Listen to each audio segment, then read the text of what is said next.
Hi hello guys, ഇന്നിപ്പോൾ നല്ലൊരു beef കറി ആട്ടോ ഉണ്ടാക്കണേ. ബീഫ് കറി ആട്ടോ. അപ്പോൾ അതിന് വേണ്ടിയിട്ട് ഒരു സ്പൂൺ മല്ലിപ്പൊടി നിറച്ച് കൊടുത്തിട്ടുണ്ട് കേട്ടോ. മല്ലിപ്പൊടിയും മുളക് പൊടിയും മഞ്ഞൾപ്പൊടിയും കൂടി നന്നായിട്ട് നമ്മുടെ റോസ്റ്റ് ചെയ്തെടുക്കണം. അത് പച്ചക്ക് ഇടുന്നേക്കാളും റോസ്റ്റ് ചെയ്ത്, പച്ചക്ക് ഇടുമ്പോൾ വേറെ ടേസ്റ്റ്, നന്നായിട്ട് റോസ്റ്റ് ചെയ്തിട്ടിട്ട് റോസ്റ്റ് ചെയ്യണം. അതിലോട്ട് നമുക്ക് ഞാൻ പെരിഞ്ജീരകവും കസ്കസും കൂടെ ഇട്ട് അതിലേട്ട് ശരിക്കും റോസ്റ്റ് ചെയ്തെടുക്കുന്നുണ്ട് കേട്ടോ. സിമ്മിലിട്ട് നന്നായിട്ട് അതിൻ്റെ പച്ചമണം മാറുന്ന വരെ റോസ്റ്റ് ചെയ്തെടുക്കണം. അത് നമ്മുടെ ബീഫ് കഴുകി വാരി വെച്ചിട്ടുണ്ട്. അതിലോട്ട് പകുതി എടുക്കുമ്പോൾ പകുതി അത് വഴറ്റുമ്പോൾ ഇടാനാട്ടോ. അപ്പോൾ അതും ഇട്ടു. അതിലോട്ട് തേങ്ങ കൊത്തും ഇട്ട്, പിന്നെ ഇഞ്ചി വെളുത്തുള്ളി കുറച്ച് ചതച്ച് വെച്ചിട്ടുണ്ട്. അതേ ഇഞ്ചിയും വെളുത്തുള്ളിയും അതിൽ പകുതി ആട്ടോ. ഇപ്പോൾ വേവിക്കുമ്പോൾ പകുതി ഇപ്പോൾ ഇടും, പിന്നെ വഴറ്റാൻ നേരത്തെ ഒന്നും കൂടി ഇടും. അപ്പോൾ അതും ചേർത്തു. പിന്നെ ഒരു സവോളയുടെ പകുതിയും ചേർക്കുന്നുണ്ട് കേട്ടോ. അപ്പോൾ ഇതെല്ലാം നമ്മൾ കുക്കറിൽ വേവിക്കാൻ നേരത്തെ എല്ലാം ചേർക്കണം. ചെറിയ ഉള്ളി ഉണ്ടെങ്കിൽ അത് നല്ല സൂപ്പറാട്ടോ.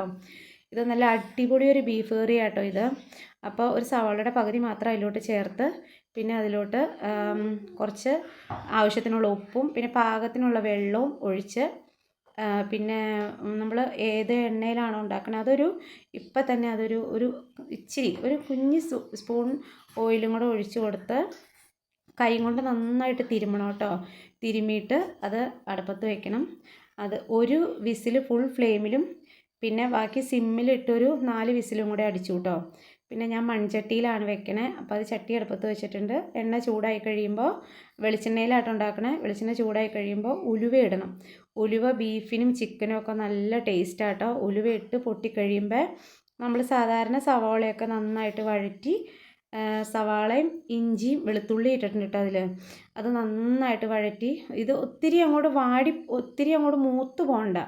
ഈ സവാള സാധാരണ നമ്മൾ വഴറ്റി കളർ മങ്ങുമൊന്നും വേണ്ട. നന്നായിട്ട് വഴറ്റിയിട്ട് നമ്മൾ പൊടികൾ കുറച്ച് അതിലോട്ട് ചേർത്ത് കൊടുക്കണം. മറ്റേ ബീഫിൻ്റെ എരിവ് അനുസരിച്ചിട്ട് വേണം ബാക്കി പൊടി ചേർക്കുന്നത്. നല്ലോണം വെന്ത് നല്ല എണ്ണയൊക്കെ തെളിഞ്ഞ് വന്നിട്ടുണ്ട്. അപ്പോൾ അതിലോട്ട് ബാക്കി ഇരുന്ന മസാലയും കുറച്ച് ചേർത്ത് നല്ലതുപോലെ ഇളക്കി പച്ചമണം മാറി നന്നായിട്ടത് ഫ്രൈ ചെയ്ത് എടുത്തതാട്ടോ. അപ്പോൾ അതിൻ്റെ ഇത് മാറിക്കഴിയുമ്പോൾ നമ്മുടെ വേവിച്ച് വെച്ചേക്കണത് ബീഫ് അതിലോട്ട് ചേർത്ത്, അതിനി ആ ചട്ടി കിടന്ന് നല്ലോണം എല്ലാ മസാലയും ചേർന്ന് യോജിച്ച് വന്നം. അപ്പോഴാണ് അതിൻ്റെ ടേസ്റ്റ് ഉണ്ടാവുക. അതേ കണ്ട തേങ്ങാക്കൊത്തൊക്കെ ഇട്ടപ്പോൾ നല്ല അടിപൊളി ബീഫ് കറി ആയിരുന്നു കേട്ടോ.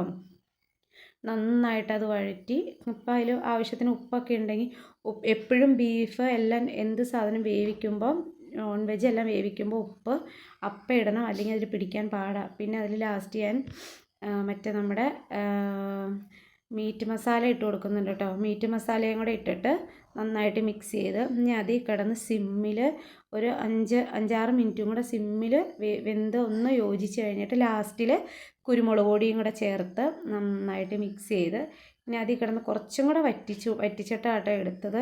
അപ്പം നല്ല അടിപൊളി സൂപ്പർ ബീഫ് കറിയായിരുന്നു കേട്ടോ ഇത്. അതേ കണ്ടോ, നല്ല അടിപൊളി, നല്ല കളറും നല്ല അടിപൊളി ടേസ്റ്റായിരുന്നു ഇത്.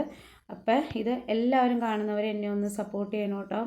ഇത് ക്രിസ്മസ് സ്പെഷ്യലിന് ഉണ്ടാക്കിയതായിരുന്നു കേട്ടോ. ഇതെല്ലാം അടിപൊളിയായിരുന്നു. താങ്ക്